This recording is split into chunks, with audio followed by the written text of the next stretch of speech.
നമസ്കാരം. വചന സമീക്ഷയുടെ പുതിയൊരു അധ്യായത്തിലേക്ക് എല്ലാ പ്രിയ പ്രേക്ഷകർക്കും സ്വാഗതം. ഇന്നത്തെ വിചിന്തനത്തിനായുള്ള തിരുവചന ഭാഗം സങ്കീർത്തനങ്ങൾ 66 അധ്യായം 10 വാക്യം.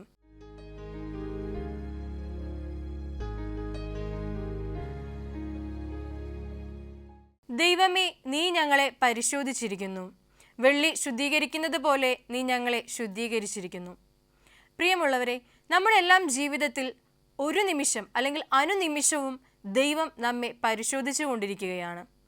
ദൈവം നമ്മെ പരിശോധിക്കുക മാത്രമല്ല, പിന്നെയോ വെള്ളി ഉലയിൽ ശുദ്ധീകരിക്കപ്പെടുന്നത് പോലെ നമ്മയും ശുദ്ധീകരിച്ചു കൊണ്ടേയിരിക്കുന്നു.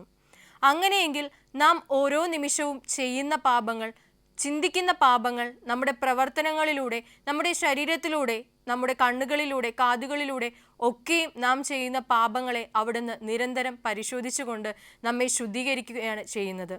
സ്വർഗത്തിൻ്റെ ശുദ്ധീകരണം ലഭിക്കുക എന്നുള്ളത് തന്നെ ഒരു ക്രൈസ്തവൻ്റെ ജീവിതത്തിലെ വലിയ കാര്യമാണ്. അങ്ങനെയെങ്കിൽ നമ്മുടെ ജീവിതം ഓരോ നിമിഷവും ദൈവത്തിൻ്റെ കണ്ണുകളാകുന്ന CCTV ക്യാമറയിലൂടെ നിരീക്ഷിക്കപ്പെട്ടുകൊണ്ടിരിക്കുകയാണെന്ന ബോധ്യത്തിൽ മുന്നോട്ട് നീങ്ങുവാൻ, മുന്നോട്ട് ജീവിക്കുവാൻ നമുക്ക് സാധിക്കണം. അപ്രകാരം നാം ജീവിക്കുമ്പോൾ നമ്മെ ശുദ്ധീകരിക്കുന്ന ദൈവത്തിൻ്റെ പ്രവർത്തനം കൂടി അല്ലെങ്കിൽ പ്രവൃത്തിയും ജോലിയും കൂടി എളുപ്പമുള്ളതാവും. അങ്ങനെയെങ്കിൽ സ്വർഗത്തിലേക്കുള്ള നമ്മുടെ നിത്യജീവന്റെ യാത്രയും എളുപ്പകരമായിരിക്കും, ക്ലേശങ്ങളൊന്നുമില്ലാതെ. അങ്ങനെയുള്ള ഒരു ജീവിതത്തിനായി നമുക്ക് പരിശ്രമിക്കാം. വചന സമീക്ഷയുടെ അധ്യായത്തിലേക്ക് എല്ലാ പ്രിയ പ്രേക്ഷകർക്കും ഒരിക്കൽ കൂടി സ്വാഗതം. ഒരിടത്ത് 2 കാക്കകൾ ഉണ്ടായിരുന്നു. കൂട്ടുകാരായ വളരെയധികം അടുപ്പമുള്ള 2 കാക്കകൾ. എന്നാൽ അതിൽ ഒന്നാമനാകട്ടെ, അവൻ വളരെയധികം പാവത്താനും രണ്ടാമനെ സ്നേഹിക്കുന്നവനുമായിരുന്നു. രണ്ടാമന് ഇടയ്ക്കിടയ്ക്ക് ചെറിയ അസൂയയും കുശുമ്പും ഒക്കെ ഈ ഒന്നാമത്തെ കൂട്ടുകാരനോട് തോന്നുമായിരുന്നു. അങ്ങനെയിരിക്കെ ഒരു ദിവസം ഒരു മഴക്കാലം ആരംഭിച്ച സമയത്ത് ഈ 2 കൂട്ടുകാരായ കാക്കകളും സംസാരിക്കുകയാണ്. ഒന്നാമൻ രണ്ടാമനോട് പറയുന്നുണ്ട്, അല്ലയോ പ്രിയപ്പെട്ടവനെ, നമുക്ക് മഴക്കാലമായി ഒരുപാട് ഭക്ഷ്യസാധനങ്ങളൊക്കെയും ശേഖരിച്ച് വയ്ക്കാനുള്ള സമയമായി. എന്നാൽ രണ്ടാമൻ പറയുന്നുണ്ട്, അത് വളരെ പ്രശ്നമുള്ള ഒരു കാര്യമൊന്നുമല്ല. മറ്റുള്ള പക്ഷികളെ പോലെ മഴ വരുമ്പോൾ നമുക്ക് പതുങ്ങിയിരിക്കേണ്ട ആവശ്യമൊന്നുമില്ല. എന്നിരുന്നാലും മഴയത്ത് നമുക്ക് ഇറങ്ങി സഞ്ചരിക്കാൻ സാധിക്കും, നമുക്കുള്ള ഭക്ഷണവും ലഭിക്കും. അതിന് നമ്മൾ എന്തിനാണ് ഇപ്പോഴേ കാത്തിരിക്കുന്നത് അല്ലെങ്കിൽ ഇപ്പോഴേ കരുതി വയ്ക്കുന്നത്? എന്നാൽ ഈ ഒന്നാമനാകട്ടെ രണ്ടാമൻ്റെ വാക്ക് കേൾക്കാതെ തന്നെക്കൊണ്ട് സാധിക്കുന്ന രീതിക്ക് അത് തൻ്റെ ഭക്ഷണ സാധനങ്ങൾ ശേഖരിക്കുവാൻ ശ്രമിക്കുകയാണ്. അങ്ങനെ അത് തന്നെക്കൊണ്ടാകുന്ന വിധത്തിലുള്ള ഭക്ഷണ സാധനങ്ങൾ ശേഖരിക്കുകയും മഴക്കാലത്ത് തൻ്റെ രണ്ടാമത്തെ സുഹൃത്തിനു കൂടി അത് പങ്കുവയ്ക്കുകയും ചെയ്തു. പിന്നീടുള്ള ദിവസങ്ങളിലും രണ്ടാമൻ ഇത്തരത്തിലൊരു മടിയനും ഒപ്പം തന്നെ ഒന്നാമനെ താഴ്ത്തിക്കെട്ടുവാനുമുള്ള ശ്രമങ്ങൾ തുടർന്നുകൊണ്ടിരിക്കുന്ന ഒരു സാഹചര്യം. ഇനി എന്തായിരിക്കും ഇവരുടെ ഇടയിൽ സംഭവിച്ചിട്ടുണ്ടാവുക? ഈ 2 കൂട്ടുകാർക്കിടയിൽ ആ ഒരു സൗഹൃദം നഷ്ടമാകുമോ? രണ്ടാമൻ്റെ ചെറിയ കുശുമ്പും അസൂയയും ഒക്കെ വലിയ സൗഹൃദത്തിൻ്റെ വിലയായി നൽകേണ്ടി വരുമോ എന്നുള്ള കഥയിലേക്ക് നമുക്ക് മടങ്ങി വരാം. അതിനു മുൻപായി വചന സമീക്ഷയുടെ ആദ്യത്തെ കോളറിലേക്ക് നമുക്ക് പോകാം. നമസ്കാരം, വചന സമീക്ഷയിലേക്ക് സ്വാഗതം. ആരാണ്? ഞാൻ അങ്കമാലിയിൽ നിന്നും അന്നാമ്മ വേടി. ഓ, അന്നാമ്മ ആന്റി അങ്കമാലിയിൽ നിന്നല്ലേ? ആന്റി, എല്ലാരും സുഖമായിട്ടിരിക്കുന്നോ? ദൈവകൃപയാൽ സുഖമായിരിക്കണം. ഓക്കെ. വീട്ടിൽ ആരൊക്കെയുണ്ട്? ഞാനും ഉണ്ട്, ഭർത്താവുണ്ട്, പിന്നെ 2 മക്കളുണ്ട്. മക്കളുടെ വിവാഹമൊക്കെ കഴിഞ്ഞു. മോനൊരാൾ അച്ഛനാണ്, ന്യൂസിലാൻഡിലാണ്. ഓക്കെ. അപ്പോ സന്തോഷകരമായിട്ടുള്ള അങ്കമാലിയിൽ തന്നെ മെഡിക്കൽ സ്റ്റോർ നടത്തുന്നു. സന്തോഷകരമായിട്ടുള്ള കുടുംബം അല്ലേ? ദൈവകൃപയാൽ നല്ല സന്തോഷം. അത് കേൾക്കുമ്പോ നമുക്കും സന്തോഷം. എനിക്ക് അവിടെ വിളിച്ചു കഴിയുമ്പോ തന്നെ സന്തോഷമല്ലേ? നിങ്ങളുടെ സ്വരമൊക്കെ ഒന്ന് കേൾക്കാലോ? അതെ, തീർച്ചയായിട്ടും. വാർദ്ധക്യത്തിലും നര ബാധിച്ചപ്പോഴും നിങ്ങൾ കൂടെ ഇരിപ്പണല്ലോ. അതെ, ഉറപ്പായിട്ടും. നമുക്ക് എന്നാ ക്വസ്റ്റ്യൻസിലേക്ക് പോയാലോ? പോകാലോ. ആന്റിക്ക് വേണ്ടിയിട്ടുള്ള ഒന്നാമത്തെ ചോദ്യം ഇതാണ്: കാവൽക്കാരന്റെ മറുപടി എന്തായിരുന്നു? രാത്രിയും പകലും പ്രഭാതവും വന്നിരിക്കുന്നു. ശരി ഉത്തരം. കൺഗ്രാറ്റുലേഷൻസ്. ഓക്കേ, ഉത്തരം ഇതാണ്, പ്രഭാതവും രാത്രിയും വന്നിരിക്കുന്നു. ഓ അതെ അതെ അതെ. ഓക്കെ. പിന്നെ ആന്റി, അവിടെ എന്തുണ്ട് വിശേഷം അങ്കമാലിയില്? അങ്കമാലിയില് മഴ തന്നെ, വേറെ വിശേഷങ്ങളൊന്നുമില്ല. പ്രത്യേകിച്ച് എല്ലാവരും സുഖമായിരിക്കുന്നു. അയലത്തെ വീടുകളിലൊക്കെ എല്ലാവർക്കും പനി. ദൈവം നമ്മുടെ വീടിനെ ഇയ്യോബിന്റെ ഭവനത്തെ പോലെ സുരക്ഷിതമായിട്ട് സൂക്ഷിച്ചു. എല്ലാ സംരക്ഷണത്തിലും എന്താ പറയാ, അത്യുന്നതിന്റെ ആ ഒരു സംരക്ഷണത്തിൽ ഇനിയും മുന്നോട്ട് പോകാൻ സാധിക്കട്ടെ. പ്രാർത്ഥിക്കാം. ആട്ടെ. Okay okay. ദൈവം അവിടെയും അനുഗ്രഹിക്കട്ടെ അതുപോലെ തന്നെ. ഓക്കെ, ആന്റിക്ക് വേണ്ടിട്ട് അപ്പൊ രണ്ടാമത്തെ ചോദ്യത്തിലേക്ക് പോയാലോ? പോകാലോ. ചോദ്യം ഇതാണ്: ആർക്ക് എതിരെയുള്ള പ്രവചനമാണ് യേശയ്യാവ് നടത്തുന്നത്? അവർ എന്തിൽ നിന്നാണ് ഓടിപ്പോകുന്നത്? അറബി ദേശത്തെ കുറിച്ചുള്ള പ്രവാചകൻ. അവർ എന്തിൽ നിന്നാണ് ഓടിപ്പോകുന്നത്?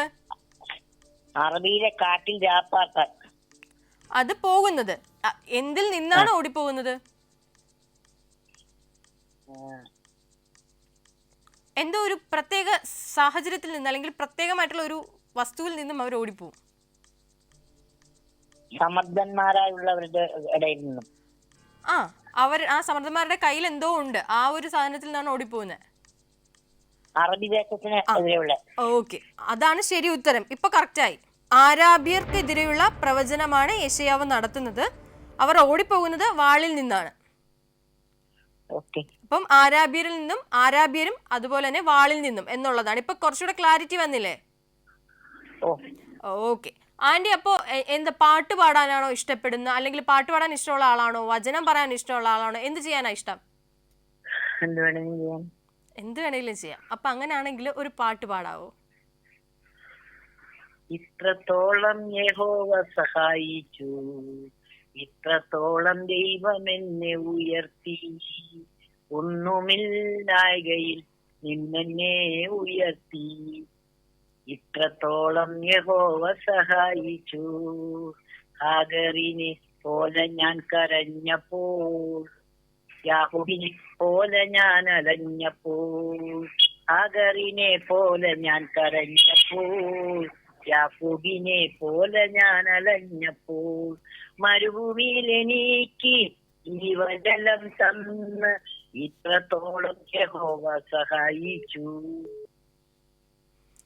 ഓക്കെ, വളരെ സന്തോഷം ആന്റി പാട്ട് കേൾക്കുമ്പോ. അത്രയും നന്നായിട്ട് പാടുകയും ചെയ്തു. നമ്മുടെ കഴിഞ്ഞു പോയ കാലത്തൊക്കെ നമുക്ക് ഓരോ ദുഃഖം ഉണ്ടാവുമ്പോഴും വെള്ളത്തിന് വെള്ളവും വിശപ്പിനും ഭക്ഷണവുമായി നമ്മുടെ ദൈവം അതാത് സമയത്ത് വന്നിട്ടുണ്ട്. അതെ, ദൈവം തന്ന സഹായങ്ങൾ സമൃദ്ധിയായി ദൈവം തന്നിരിക്കുന്നു. ദൈവം തന്ന സഹായങ്ങൾ നമുക്ക് മറക്കാനും പറ്റില്ലല്ലോ. അതെ. ഓക്കെ ഓക്കെ, നമുക്ക് എന്നാ അടുത്ത ക്വസ്റ്റ്യനിലേക്ക് പോയാലോ? പോകാലോ. ചോദ്യം ഇതാണ്: കേദാരിന്റെ മഹത്വമെല്ലാം എന്ന് ക്ഷയിച്ചു പോകുമെന്നാണ് യഹോവയുടെ അരുളപ്പാട്? കേദാരിന്റെ വീരന്മാരായ വില്ലാളികളുടെ കൂട്ടത്തിൽ ശേഷിക്കുന്ന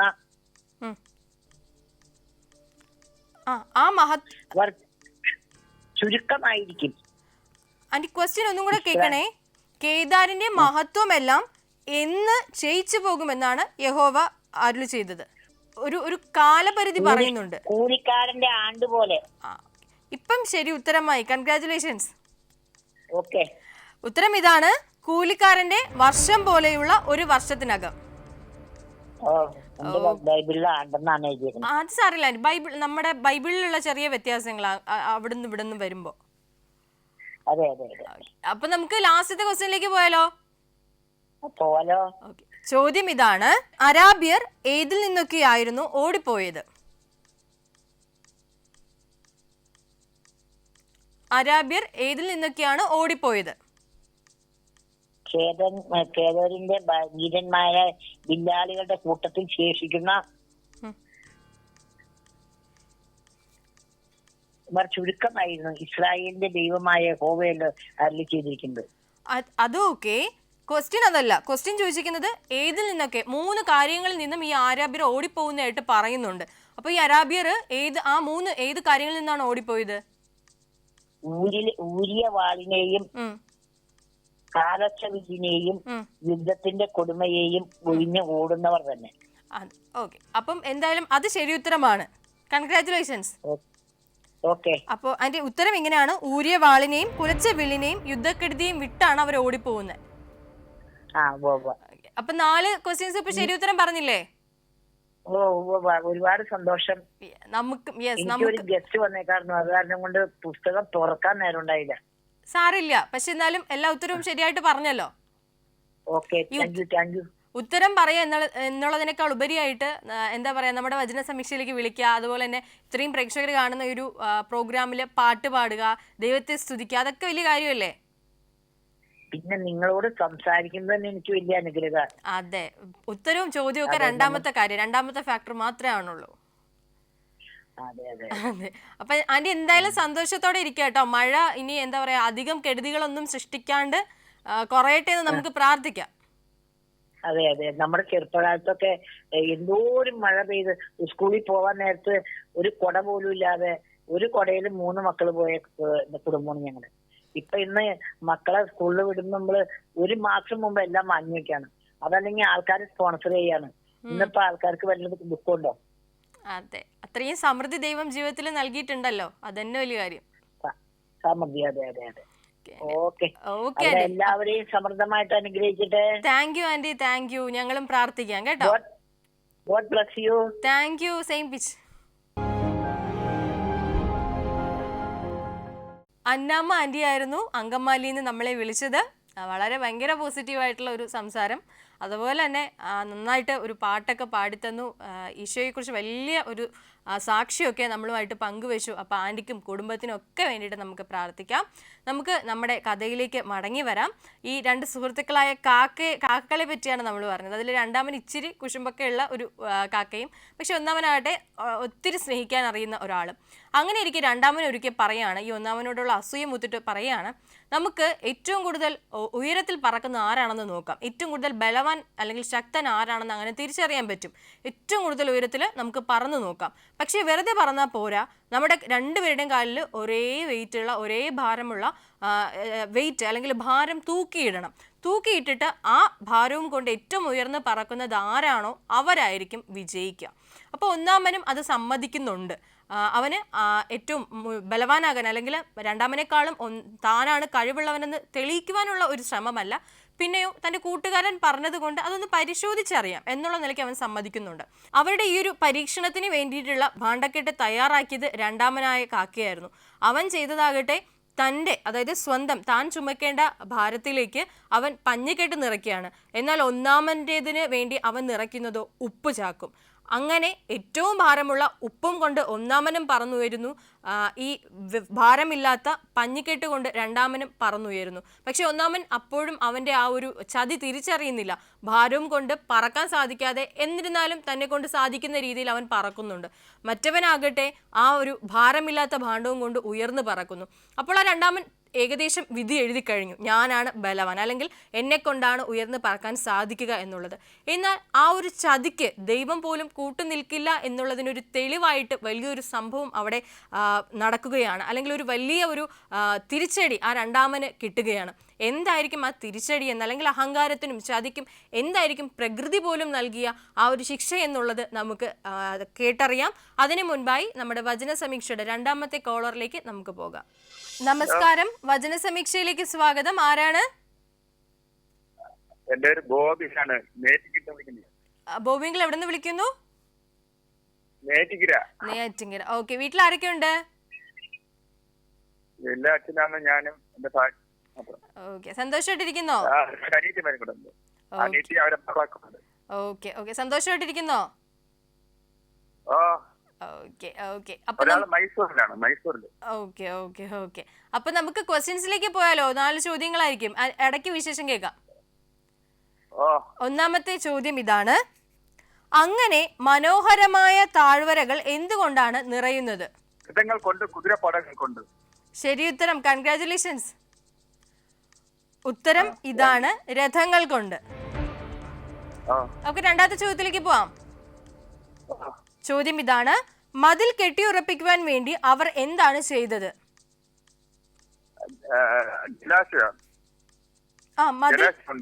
എന്തോ?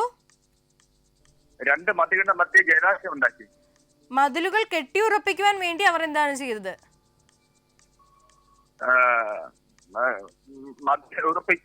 വീടുകളെ പൊളിച്ചു കളഞ്ഞു. ഓക്കെ, അതാണ് ശരി ഉത്തരം. അതിൽ കൺഫ്യൂഷൻ ഒന്നും വേണ്ട, ഇപ്പം റൈറ്റ് ആൻസർ ആയി. കൺഗ്രാറ്റുലേഷൻസ്.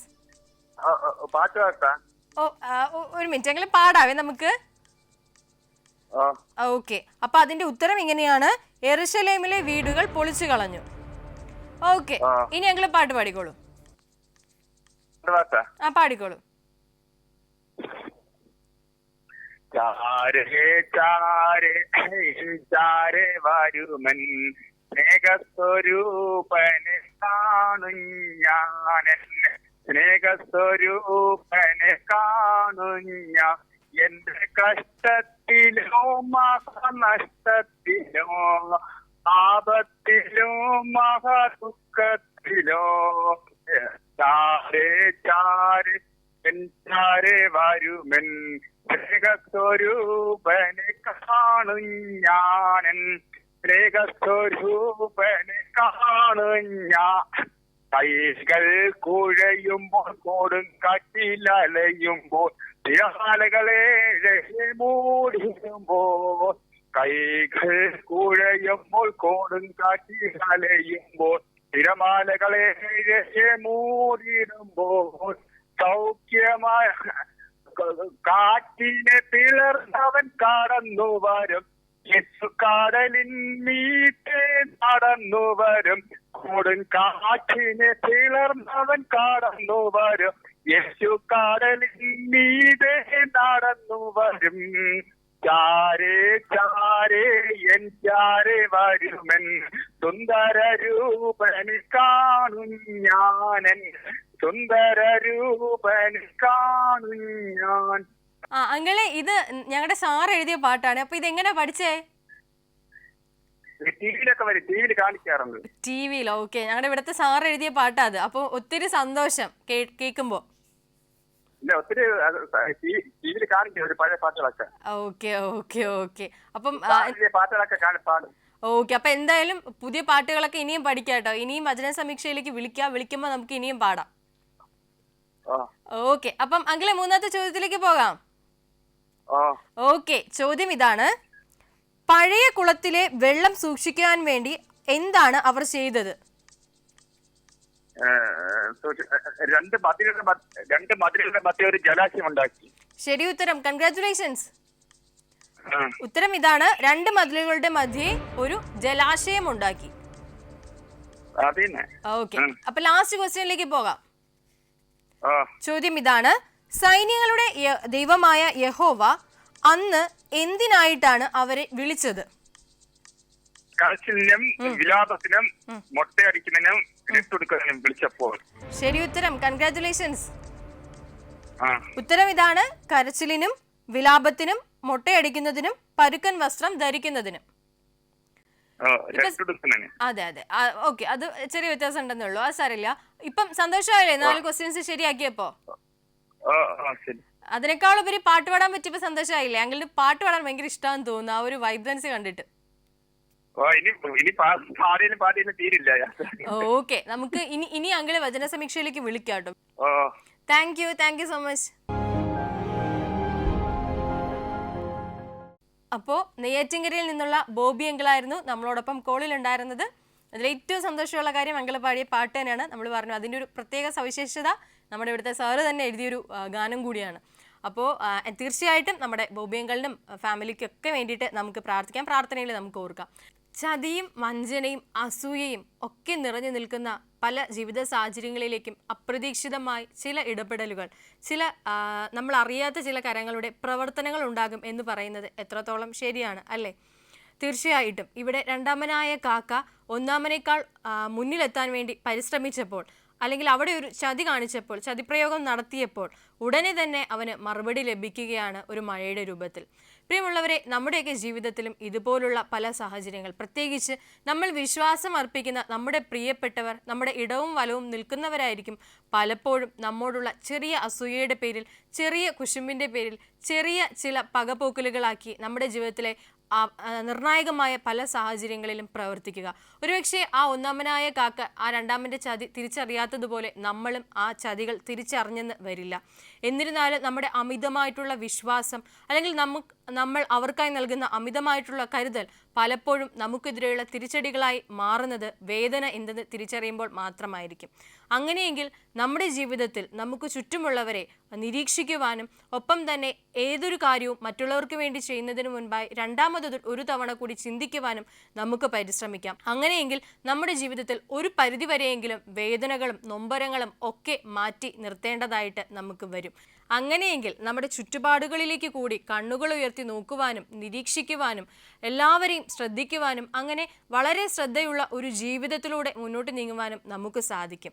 അത്തരത്തിൽ നല്ല ശ്രദ്ധാലുക്കളായിരുന്നുകൊണ്ട് നമ്മെ തന്നെ നിരീക്ഷിച്ചുകൊണ്ട് നമ്മുടെ കൂടെയുള്ളവരെ നിരീക്ഷിച്ചുകൊണ്ട് തെറ്റുകളിലേക്കോ അല്ലെങ്കിൽ മറ്റുള്ളവരുടെ പരീക്ഷണങ്ങളിലേക്കോ പരീക്ഷകളിലേക്കോ അവരൊരുക്കുന്ന ചതിക്കുഴികളിലേക്കോ കെണികളിലേക്കോ വീണു പോകാതെ മുന്നോട്ട് നീങ്ങുവാൻ നമുക്ക് പരിശ്രമിക്കാം.